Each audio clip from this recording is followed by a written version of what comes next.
Café com Cavanha traz hoje o tema A Dinâmica da Transição Energética, com Hermes Gomes Filho, consultor independente, Ricardo Giammattei, consultor em óleo e gás e finanças e economia, Marcelo Galto, palestrante sobre temas em energia. Boa noite e obrigado por aceitarem gravar esse café. Boa noite, Cavanha. Boa noite, Cavanha. Boa noite, Galto, Ricardo. Mais uma vez, prazer estar aqui com vocês.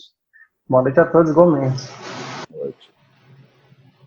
Fala-se bastante em transição energética para um mundo sem carbono, o fim da era do petróleo, o sonho de energias totalmente limpas e renováveis, um mundo sustentável. Hermes, por favor, transição energética significa eliminar o combustível fóssil? Significa afetar a segurança energética? Ainda somos dependentes do petróleo? Bom, Cavanha, é notório, né, que os países, de forma geral, estão tomando medidas de redução da dependência do petróleo na produção de suas energias, né, e incentivando notoriamente a produção por fontes limpas e renováveis. Né? O primeiro ponto que eu chamaria a atenção é o seguinte: em 2019, a matriz energética mundial, 58% foi atendida por petróleo e gás natural. Carvão foi 27% e energia nuclear 4%. Então, isso significa o quê? Que, em termos globais de demanda mundial, as fontes limpas e renováveis entraram com 11% da demanda mundial. O que eu vejo é que eu não consigo enxergar, nesse momento, a eliminação do petróleo e gás natural como uma fonte de suprimento energético. Eu não consigo, assim, nesse momento, enxergar. Onde é que eu fundamento essa minha conclusão? O primeiro ponto é que a demanda por energia ela continua crescente, né? Ou seja, a gente ainda não chegou num patamar de uma estabilização da demanda energética. Teve um crescimento enorme, né, no pós-guerra, pós-Segunda Guerra Mundial, e mesmo agora, no século XXI, ela continua crescente. Então, nesse contexto, para alguns usos, em algumas regiões, eu vejo que o petróleo e gás natural, eles ainda vão se retratar como aquela fonte de maior eficiência energética e de menor custo. Ou seja, ainda tem espaço nesse sentido aí, considerando esse cenário de demanda crescente. O segundo ponto que eu chamaria a atenção é que a própria indústria de óleo e gás, ela se vendo como parte do problema, também está se colocando como parte da solução. Então, especialmente os países com grandes reservas, elevadas produção, e as empresas que também estão posicionadas dessa maneira, elas têm buscado o quê? Reduzir a pegada de carbono nas suas operações. Né? Então, o que nós vemos aí são empresas já colocando metas de redução da emissão de gases de efeito estufa nas suas operações, mesmo naquela condição em que suas atividades vão crescer. Né? Então, recentemente, né, quando teve a publicação aí do resultado anual da Petrobras, ela enfatizou esse ponto. Ela tem reduzido a emissão dos gases de efeito estufa e tem uma meta para 2025 de redução zero. Soma-se a isso os programas de maior eficiência energética também relacionados aos combustíveis fósseis. Então, a indústria em si, ela também se mobiliza quanto a isso.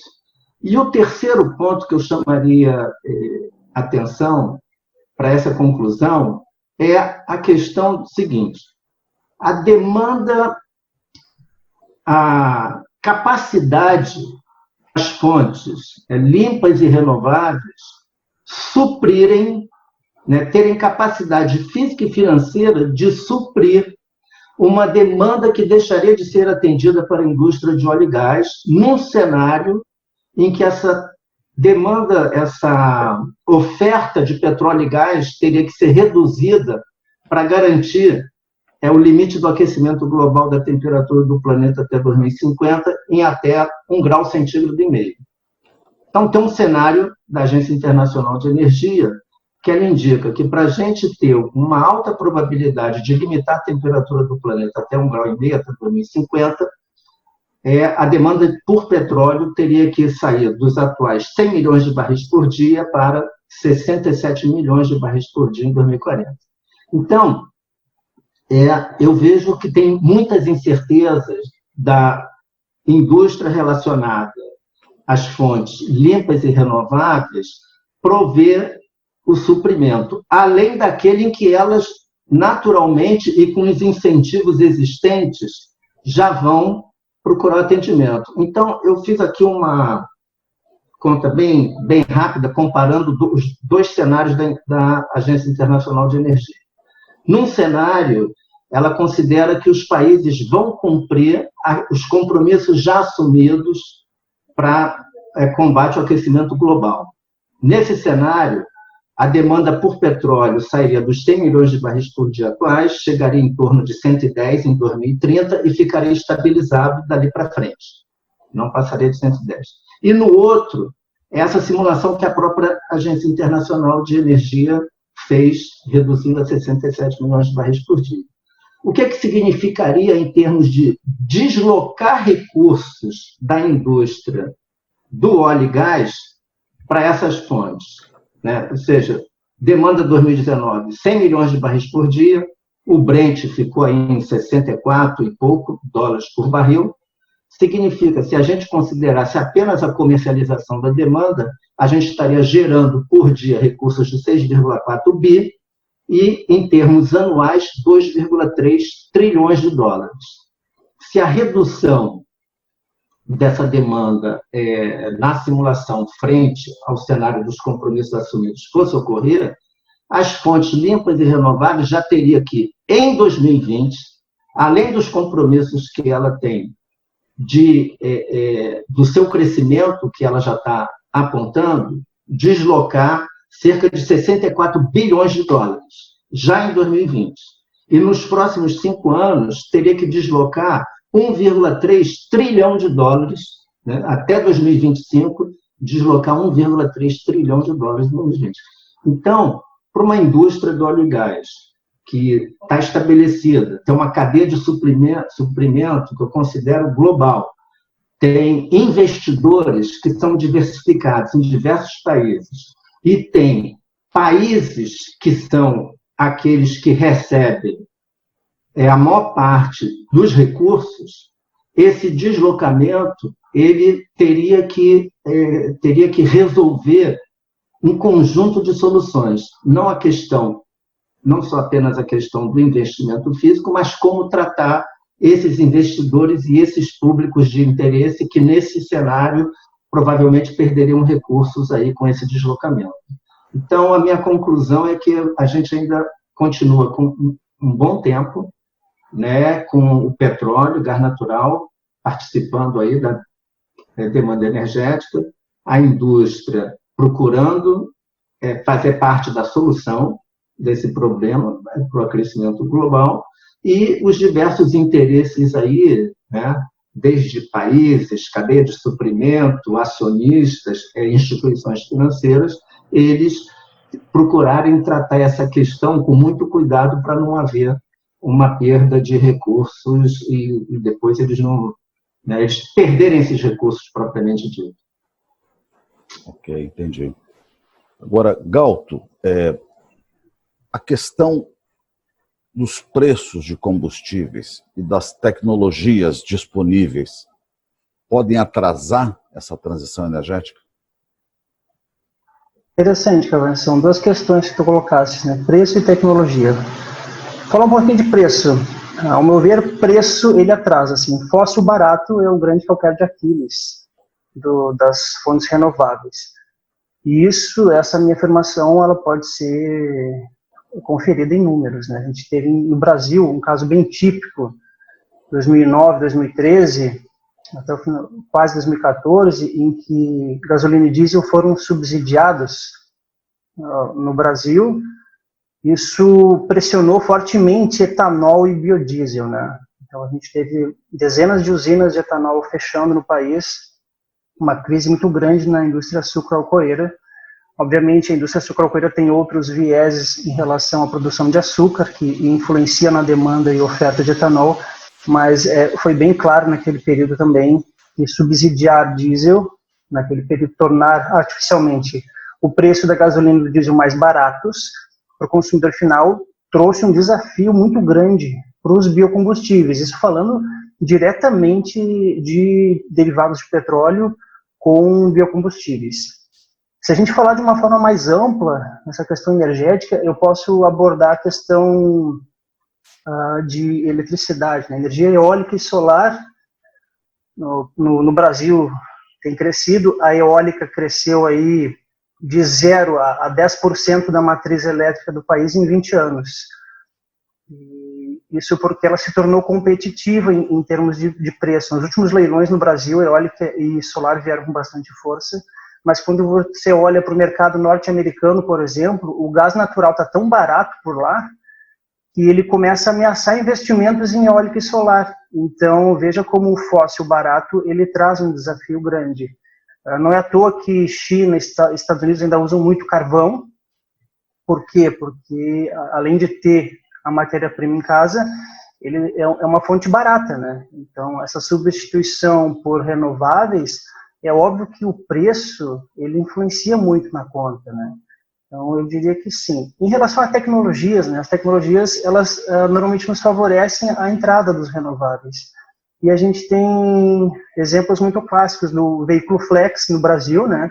É uma tecnologia que você pode utilizar diferentes proporções de etanol e gasolina no motor, tem uma compensação. Então, uma tecnologia que veio a favor do renovável, nesse caso. Mas as tecnologias ainda são muito vinculadas, eu diria, à questão de eletricidade. O que a gente tem? A questão das eólicas, como eu falei, que avançaram muito. A questão dos painéis solares, que tiveram uma redução de custo aí de aproximadamente 10% ao ano nos últimos 20 anos. Tudo por avanço tecnológico. A gente pode pegar o exemplo clássico de lâmpadas, né? Antigamente, uma lâmpada incandescente de 100 watts, você hoje consegue 6, 7 lâmpadas com a mesma luminosidade na tecnologia LED.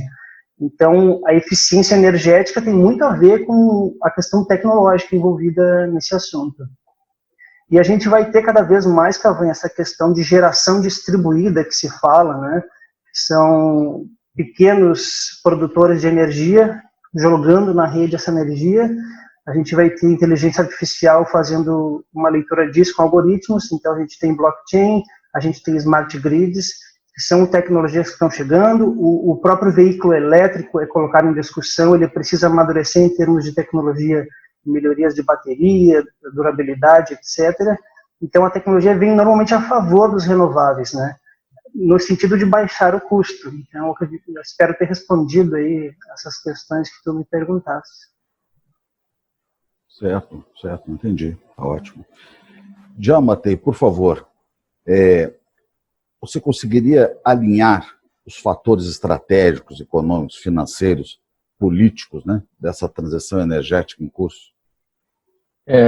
Eu, particularmente, sou um pouco cético em relação à capacidade dos agentes globais se coordenarem no nível que venha a ser necessário para conseguir uma transição energética que a gente entende como sendo uma matriz energética com conteúdo menor de carbono, conteúdo menor de combustíveis fósseis. Então, eu acredito que já começa meio errado, porque cada país fala uma coisa, cada país acha que sozinho consegue resolver o seu próprio problema. Você tem, na Holanda, na França, diz que em 10 anos vai parar tudo, e nos Estados Unidos já falou hoje, estava ali numa reportagem, que daqui a 30 anos, 30% da gasolina e diesel vai ser de origem tipo etanol, ou biodiesel, ou outros aditivos que não fósseis. Então, assim, depois da Guerra Mundial, houve a criação de vários organismos supranacionais que tentaram ser fóruns de coordenação e conciliação de questões que afetavam a humanidade como um todo. E dos últimos 20 anos para cá, que essa questão ambiental associada ao tema dos combustíveis fósseis vem aparecendo com mais veemência, o que a gente percebe é que as pessoas não se entendem. As pessoas têm um acordo de Paris aqui, tem um COP25 ali, as pessoas assinam e não cumprem, os mais importantes não estão nem aí, como Estados Unidos e China. Então, na verdade, assim, do ponto de vista político, eu sou muito cético quanto à capacidade de haver uma coordenação global necessária e suficiente para que esse processo ocorra de algum jeito, pode não ser o melhor, mas de algum jeito. E, inclusive, você pode ver isso, assim, não existe, se você perguntar para 10 empresas de consultoria diferentes sobre o que é uma ambição, o que é uma aspiração razoável em termos de timing e em termos de qual o peso dos combustíveis fósseis da matriz energética, ninguém concorda em quando nem em quanto. Um fala 50 daqui a 30 anos, o outro fala 70-30 daqui a 50 anos. Quer dizer, não existe consenso sobre aonde se quer chegar, e eu não creio na capacidade de coordenação dos agentes como um todo. E há outros 2 pontos, rapidamente, que eu queria passar nesse primeiro momento. O primeiro é a questão do peso da indústria de óleo e gás no PIB mundial. Quer dizer, no Brasil, óleo e gás mais ou menos é 15% do nosso PIB, dá mais ou menos $1 trilhão de reais. Se for, eu não sei qual é o PIB mundial, mas se for $1 quatrilhão e for 15%, nós estamos falando de uma quantidade absurda de dinheiro envolvida em toda, com parcela do PIB mundial ligada no óleo e gás. Você não pode simplesmente apertar um botão e desligar isso de uma hora para outra. E nem uma hora para outra. Você não pode desligar isso nem em 20, 30, 40 anos. Né? Porque as pessoas acham que, até o Marcelo pode falar melhor que eu, assim, se você não fizer gasolina e diesel, você também não faz mais combustível marítimo, você não faz mais combustível de avião. Então, não faz mais nada. Então, tem que desativar toda a tecnologia ligada à parte de petróleo e tem que eletrificar o mundo. Avião elétrico, navio elétrico e coisas desse tipo. Eu fico imaginando, no século XIX, se só houvesse sido descoberta a eletricidade e não o petróleo, e a gente tivesse evoluído no caminho de tanta mobilidade, porque o petróleo é mobilidade, 80% do consumo é para transporte, e aí a gente tivesse criado navios elétricos, aviões elétricos, tudo elétrico, hoje nós vamos estar discutindo como é que faz para desligar as 500 vezes mais usinas nucleares que iam ter sido criadas no mundo para poder prover toda essa eletricidade que era necessária. Então, economicamente, você não transforma 150 trilhões de dólares de capital fixo de uma indústria de uma hora para outra. Isso é um processo muito, muito lento e que sem a coordenação de alto nível não vai acontecer.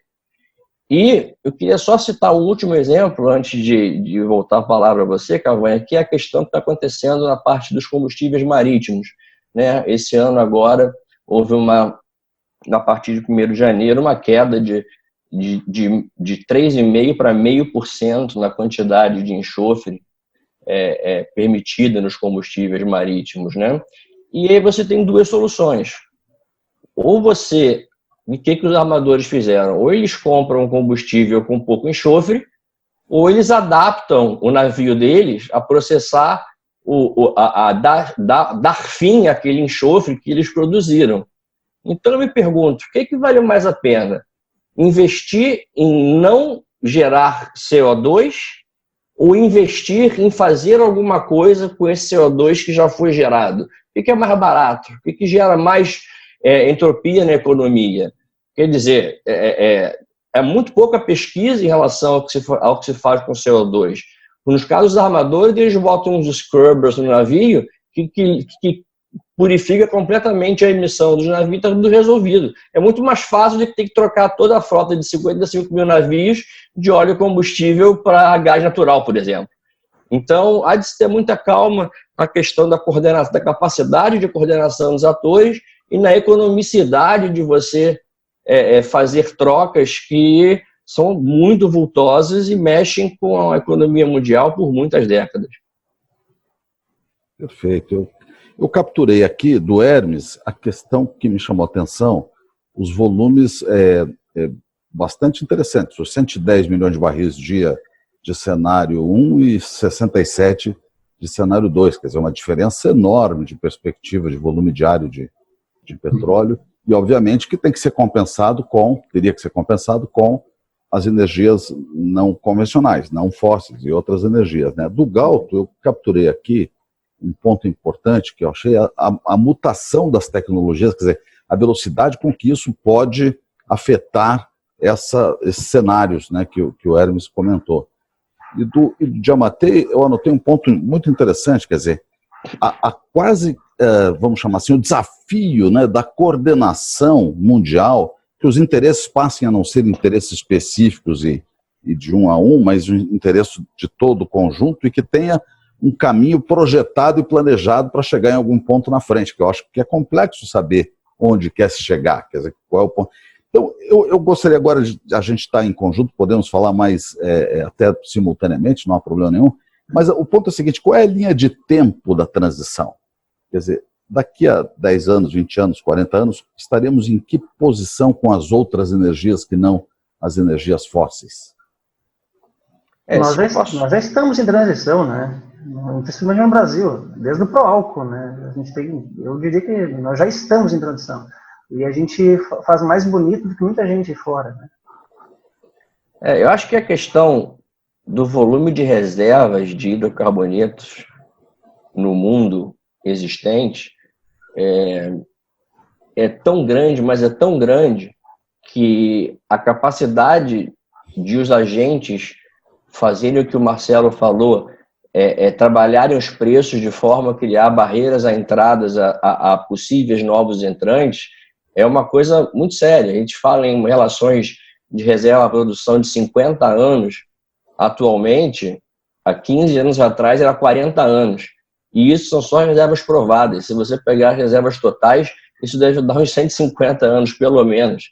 Então, assim, existe muita energia e que a tendência é que, a menos de quebras estruturais, ela continue sendo barata do ponto de vista de equivalência energética.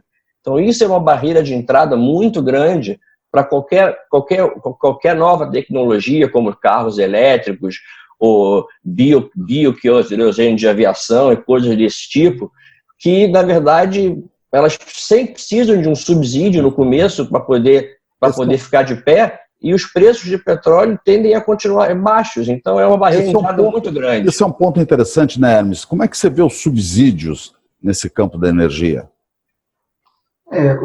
Cavanha, juntando um pouco aí o seu comentário que eu vi, né, transição energética, né, eu acho que se tiver um bom entendimento, ela tem que atender, né, pelo menos um tripé de eficiência energética, sustentabilidade, né, que é principalmente o mote que tem sido dado aí na transição, e custo. E quando a gente pega petróleo, derivados, gás natural, eles ainda estão muito competitivos quando a gente fala de eficiência energética e de custo. Bom, acrescenta isso, pegando um gancho do que o Ricardo comentou, em geral, os países que estão posicionados em termos de crescimento de produção futura e de reserva são aqueles países que menos contribuíram para as emissões.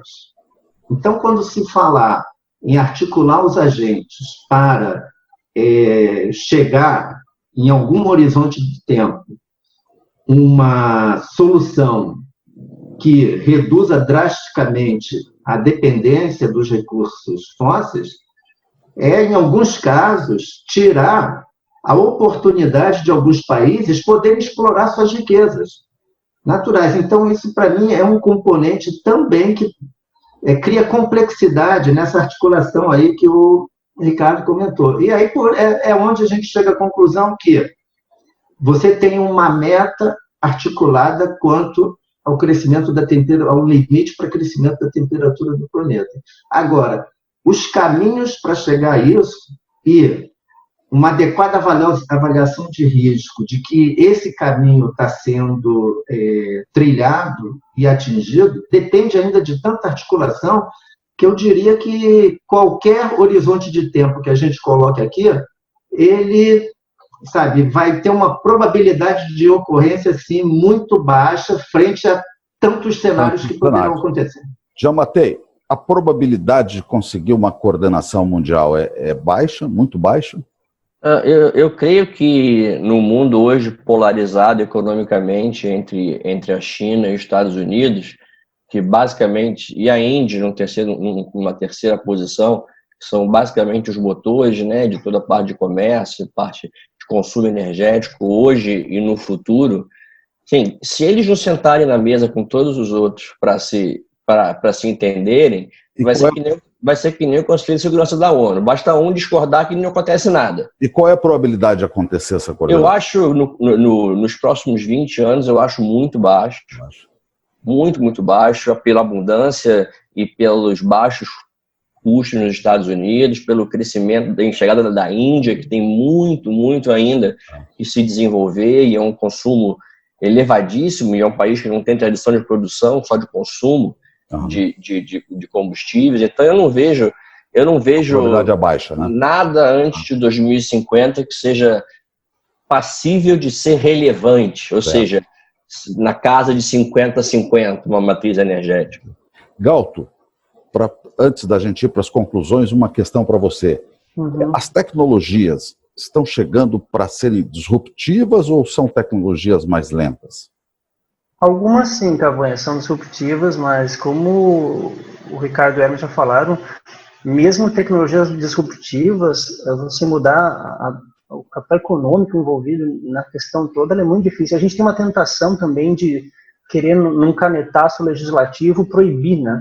Vou proibir a utilização de gasolina e diesel. Gente, isso traz por trás um impacto econômico violento, né? Hoje, se você tira vamos dizer assim, o benefício tributário que o etanol tem, ele não se sustenta de pé. Então, as questões são bem delicadas, Cavanha, nesse sentido. As tecnologias, elas mesmo que sejam disruptivas, elas são nichos ainda, né? Você não muda a estrutura, a espinha dorsal energética do mundo de uma hora para outra. Bom, ia pedir para os senhores para a gente fazer uma rodada curta de conclusões de cada um. Começando então com Galto, por favor. Bom, eu queria agradecer essa oportunidade de falar para quem nos assiste que estamos em transição energética, ela vai acontecer, eu acredito, lentamente, e o fóssil faz parte dessa caminhada. A gente não tem que proibir o fóssil, mas incentivar o renovável inicialmente, e obviamente sempre caminhar por uma energia mais limpa, e é para isso que a gente discute e traz ideias aí para quem nos assiste, né? Bom. Já matei? Eu, como sempre, quando nós debatemos, sou mais cético e pessimista sobre as coisas, né? Eu entendo que a energia fóssil, esse século todo, vai ser a energia dominante. É muito difícil você pensar num mundo com tanta mobilidade facilitada por uma fonte de energia tão barata e que tende a continuar barata como o petróleo. E se eu fosse um pesquisador, eu estaria muito mais preocupado em não emitir o gás carbônico, e sim em como fazer com que ele não afetasse a atmosfera, como, por exemplo, é feito muito com enxofre, né? Podia não ter feito a legislação de abaixar o enxofre da gasolina e do diesel. Podia incentivar que as empresas que fabricam carros criassem dispositivos para que fosse filtrado no próprio carro. Ia se gastar muito menos dinheiro em P&D para fazer isso do que em toda a reorganização do capital fixo que foi feito para atender uma demanda regulatória ambiental. Então, procurar fazer as perguntas certas, senão a gente nunca vai ter as respostas certas. Hermes, por favor. Cavanha, Então, eu vejo aqui na nossa conversa, né, eu compartilho a opinião, eu vejo a indústria de óleo e gás, ela é muito resiliente ainda, né? Ela ainda tem vantagens em termos de eficiência energética e de custo, né? Agora, eu não posso assim, deixar de pontuar um risco, né? Principalmente por conta, né, do que a gente chama aí da geopolítica do petróleo, em particular, né, aqueles países que são os mais influentes, né, do que pode decorrer dessa geopolítica. É sabido que a tolerância ao combustível fóssil ela está diminuindo, né? Ou seja, existe alguns apelos quanto à sustentabilidade que o consumidor final, alguns consumidores, eles vão fazendo escolhas frente a esse aspecto e pontualmente negligenciando os outros aspectos do custo e da eficiência. Então, o que eu vejo é o seguinte, a indústria e os países, eles têm que estar muito bem articulados, por quê? Porque na ocorrência de conflitos, guerras, atentados terroristas, ou seja, na medida em que se ocorrerem esses eventos e colocar em risco tanto a segurança do abastecimento ou trazer muita volatilidade no preço do petróleo, aí pode, de fato, acontecer precipitar movimentos disruptivos quanto à tolerância do uso, né, desses combustíveis nas diversas formas de seu consumo, assim como afugentar investidores, né? Ou seja, uma indústria que tem uma base de investidores, tanto sob a ótica do acionista, né, de acionistas, como de financiadores, ela é muito grande e é global. Então, ou seja, ocorrer eventos que possam afugentar esses agentes, aí você pode criar uma situação em que você vai precipitar uma tolerância muito menor ao uso dos combustíveis fósseis. E aí é meio que assim, vai se pedir uma solução, como diz o termo, na marra, para que haja uma redução aí no consumo, no uso de combustíveis fósseis. Então, assim, eu acrescentaria um pouco a indústria. Já existe uma dificuldade de articulação global, mesmo com um pensamento predominante da limitação do aquecimento global do planeta. Agora, se não existir também uma articulação no nível setorial da indústria de óleo e gás, e pelos aspectos geopolíticos que historicamente ocorrem, isso pode trazer assim, movimentos que a gente não espere. Então, esse é o ponto que eu colocaria aí. Certo.